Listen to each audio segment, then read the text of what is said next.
O Brasil tem 4 grandes operadoras de telefonia: Claro, TIM, Vivo e Oi. É fato que você usa uma delas, mas você está satisfeito? Elas dominam o mercado, tanto nos serviços quanto nas reclamações. Mas quais os motivos de o Brasil ter um sistema de telefonia precário e operadoras afundadas em problemas financeiros? E, acima de tudo, por que é praticamente impossível surgir uma concorrente? Para entender o sistema de telefonia no Brasil, temos que voltar ao ano de 1997, quando o Brasil aprovou a Lei Geral de Telecomunicações, a LGT. Essa lei criou a Agência Nacional de Telecomunicações, a Anatel, que decide todas as regras sobre a telefonia do país. E para qualquer empresa entrar nesse mercado, precisa da aprovação da reguladora. Mas ela não autoriza outras empresas a entrarem no mercado brasileiro. Até há um motivo para isso, como veremos adiante. Mas o fato é que operadoras de telefonia móvel, que não sejam Oi, TIM, Vivo e Claro, não conseguem operar por aqui. E claro que essa concentração de empresas prejudica a qualidade dos serviços oferecidos à população. Não à toa, o setor de operadoras de telefonia é o primeiro em reclamações no Brasil, mais que os bancos inclusive. Se essas empresas não têm muita concorrência para competir pelos clientes, por que vão oferecer serviços melhores? Você terá que comprar delas mesmo. Se nenhuma melhorar a qualidade, não incomoda a outra. Nenhuma tentará atrair a maior parte dos clientes para si, oferecendo mais por menos. Desse jeito, elas podem oferecer serviços ruins tranquilamente e sem medo de perder o cliente por isso. Mas como chegamos nesse cenário de péssimos serviços? 90% do sistema de telecomunicações do Brasil era controlado pela estatal Telebrás. Ocorreu em 1998 o seu desmembramento em 12 companhias, no marco que foi a privatização do sistema de telefonia no país. Uma das holdings criadas nesse processo foi a famosa Telemar, que depois deu origem à Oi. E a Oi hoje mal sobrevive, mergulhada em um mar de dívidas, podendo entrar com o segundo pedido de recuperação judicial em breve.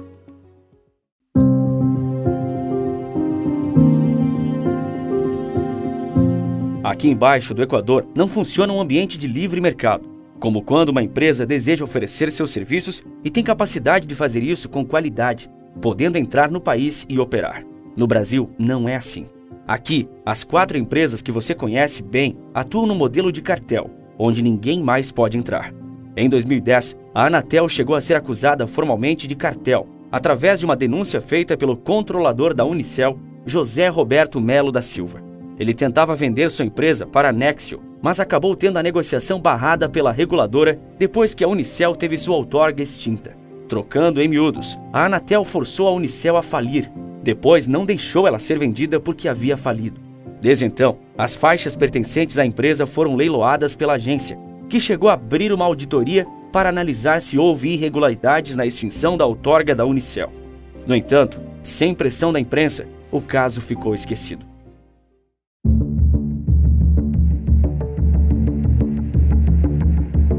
Há um motivo técnico para isso, que eu já vou te explicar. Mas ele não justifica toda a concentração de clientes, como você já vai entender.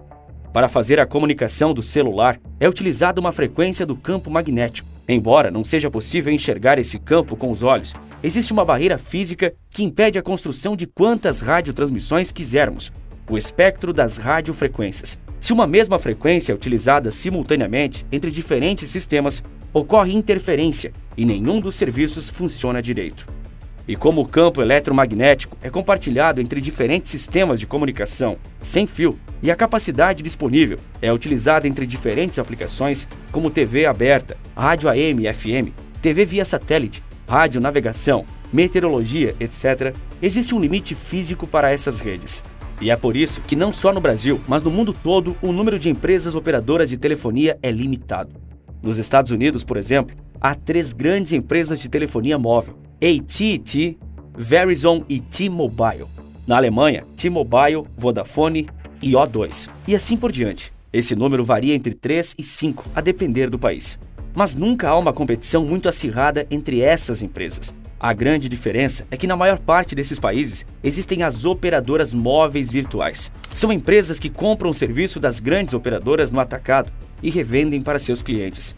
Com isso, uma empresa consegue se tornar uma operadora virtual sem precisar investir em infraestrutura de torres, antenas, licenciamento, manutenção e espectro, mas cuidam das vendas, faturamento e atendimento ao consumidor.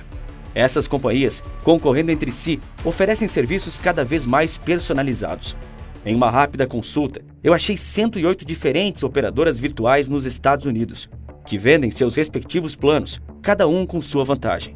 Carlos Slim, dono da Claro no território americano, atua através da Telcel América. Essa empresa, com foco em estrangeiros e imigrantes, utiliza a rede da T-Mobile e oferece ligações ilimitadas para números do Canadá, China, Índia e México. A H2O, Wireless, prioriza o nicho de clientes com renda mais baixa e usa a rede da AT&T. Ela cobra uma assinatura muito acessível, mas tem velocidade limitada em 8 megabytes por segundo. Como é possível perceber, há uma razão para as grandes operadoras de celular não serem muitas. E até aí, tudo bem. Mas operadoras móveis virtuais, por que o Brasil não as tem? Quando fui buscar o número de Move aqui no Brasil, os dados mais recentes que encontrei eram de 2021, quando havia 10 empresas. 10, enquanto nos Estados Unidos há 108. Mas por que isso? Você já deve estar se perguntando. Aí sim, a Anatel tem culpa no cartório. Sim, porque existem entraves legais na regulação que dificultam o desenvolvimento do setor.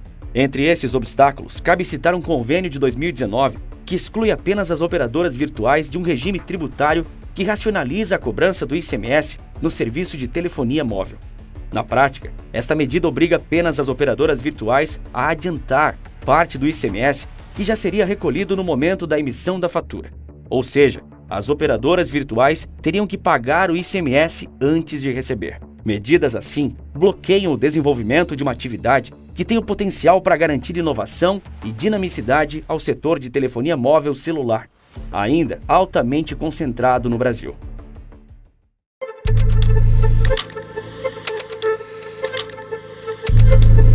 O setor de telefonia brasileiro é concentrado de tal sorte, e há tanto tempo que em 2007, Vivo, Claro, Oi e TIM respondiam por 90% da base de clientes. Hoje, são 90,2%. Essas empresas atendem aos mesmos tipos de clientes e têm uma baixa diferenciação de serviços, por conta da concentração do mercado. Algumas empresas ofereceram serviços diferenciados até como a Nextel e a Embratel, mas sabemos que nada foi muito adiante com elas. A Oi lançou na época um pacote chamado Oi Conta Total, que abrangia telefonia fixa, móvel e internet. A TIM lançou um plano semelhante, denominado TIM Casa, demonstrando que tudo era mais do mesmo. Infelizmente, o mercado continua dessa forma. As operadoras oferecem os mesmos serviços de baixa qualidade e com pouca diferença de preços, o que faz com que o consumidor fique sem opção no final das contas. Para se ter noção da baixa qualidade, das 5 empresas com mais reclamações no Procon, 4 são operadoras de telefonia móvel, e com a Oi liderando o ranking, seguida pela Claro. O Bradesco figura de intruso nessa lista.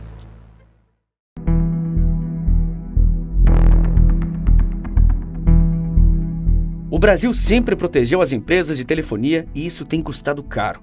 Seja através de empréstimos ou financiamentos, o governo perdeu bilhões com as operadoras, principalmente com uma que só está dando dor de cabeça e prejuízo no momento, a Oi.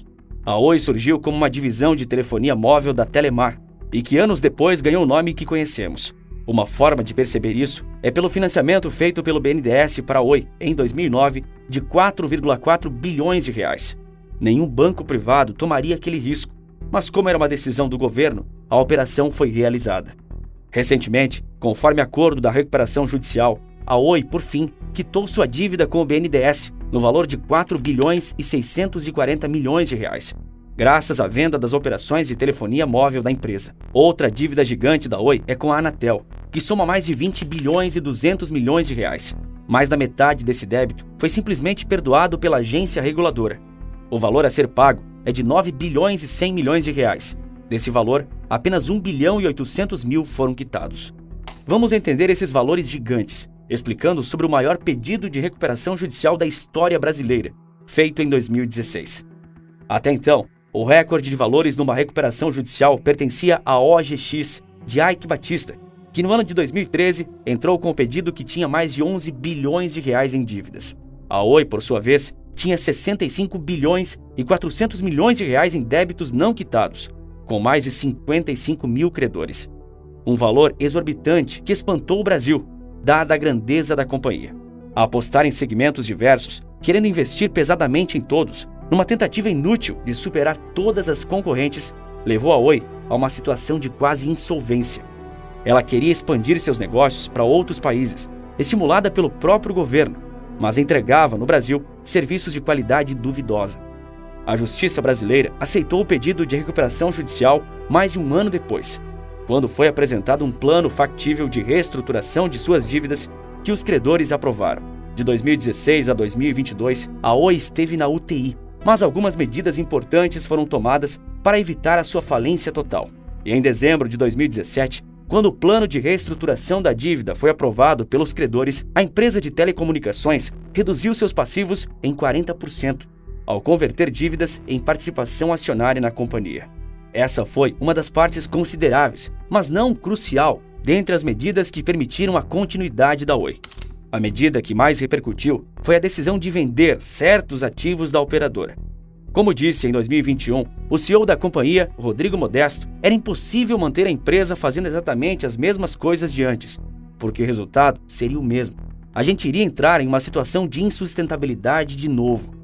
Entre essas mudanças, e em busca de um resultado distinto do fracasso de antes, a corporação vendeu suas operações de fibra, onde a infraestrutura da rede foi separada numa nova empresa, a Vetal, que foi vendida para o banco BTG Pactual, com a Oi mantendo participação minoritária.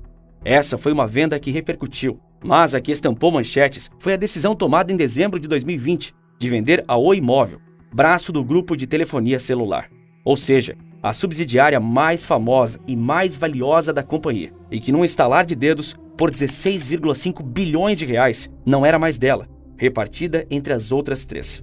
No final de 2022, contrariando todas as expectativas, o processo de recuperação terminou. Mas se engana quem pensa que a Oi está bem. A Oi entrou no início de fevereiro com um pedido da suspensão de execução de dívidas no valor de 600 milhões de reais que estariam vencendo em 5 de fevereiro.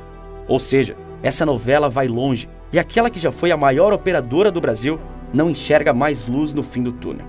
Ainda há esperanças? O Brasil teve uma pequena melhora no setor nos últimos anos. O crescimento do mercado de telecomunicações ajudou a reduzir o preço médio dos serviços de celular e banda larga fixa nos últimos anos. Um levantamento mostra que o Brasil melhorou um pouco sua posição no ranking da cesta de serviços de telefonia móvel, passando da 83ª posição em 2018 para a 63ª em 2019.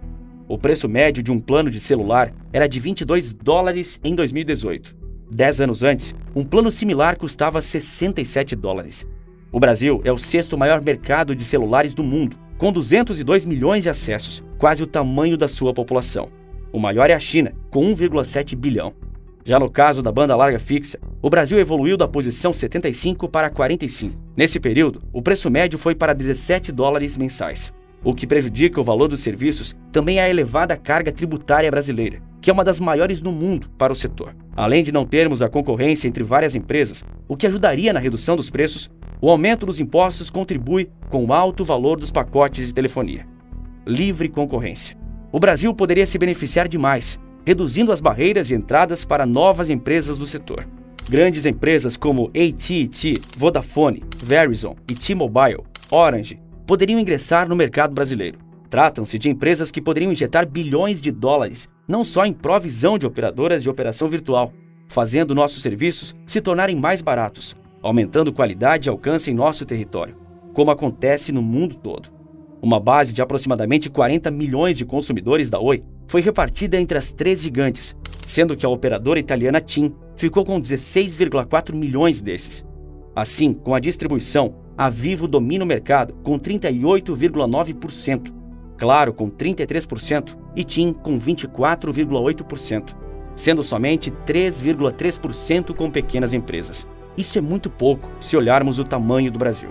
Precisamos de uma mudança na cultura econômica de nosso país de uma vez por todas, pois quanto mais o mercado se amplia para novas concorrências, mais podemos reduzir custos e melhorar serviços. Esta relação protetora entre Estado e empresa sempre causa prejuízo na população, que é obrigada a ficar com o pior de cada área, o pior do mercado e o pior do Estado. Um pouco mais de liberdade resolveria, e muito, este problema. Como já explicado, a Anatel restringe e controla o setor de telefonia a um ponto que, na prática, impede que nós tenhamos no Brasil um capitalismo de verdade com livre mercado e livre concorrência. Claro, TIM, Vivo e Oi brincam de concorrer umas com as outras, mas a concorrência puramente livre e capitalista, como deveria ser no mundo ideal, nunca existiu por aqui. Agora ainda menos, com apenas as 3 primeiras dominando o setor. Eis um retrato perfeito de quão nefasto é o capitalismo de Estado no Brasil.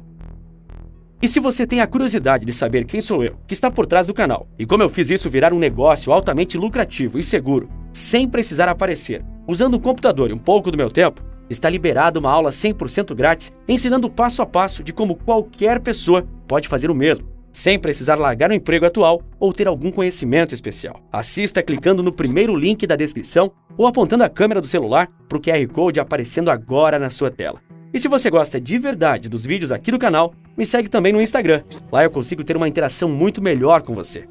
@maestria nos negócios. Segue lá. Se você gostou do vídeo, não se esqueça de dar o like e principalmente se inscrever. E se você quiser descobrir a verdade chocante que a Amazônia guarda sobre o Brasil, é só clicar nesse vídeo que está agora na sua tela. Por esse vídeo é isso. Um forte abraço e bons negócios!